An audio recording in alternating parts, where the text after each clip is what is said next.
Hello guys and welcome back to the channel. In this video, I'm going to show you how you can convert a Replit web app into an APK file. So let's get started. So first of all, you gotta open your Replit web app that you have just created and you gotta make sure that your application is published.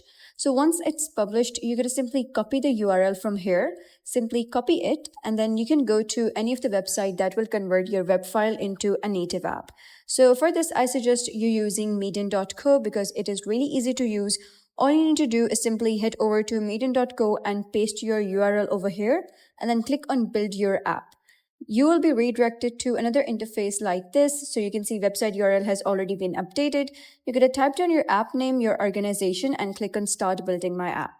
And then you'll be redirected to app branding section. So all of the changes that you apply, such as your theme, your colors, the app icon, status bar. So all of the changes that you apply, you'll be able to see them side by side in the simulator over here. So you can change the screen from Android tablet to, let's say, Android phone. So simply click on that and the simulator will be changed side by side.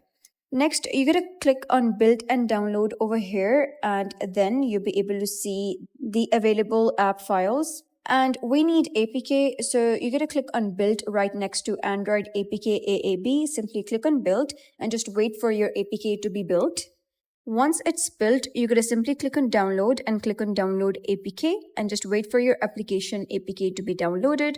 And here is basically your app release.apk. And that is basically how you can convert a Replit web app into APK. So if you found this guide helpful, please consider subscribing and leaving a like. It really helps me out, and I'll see you next time.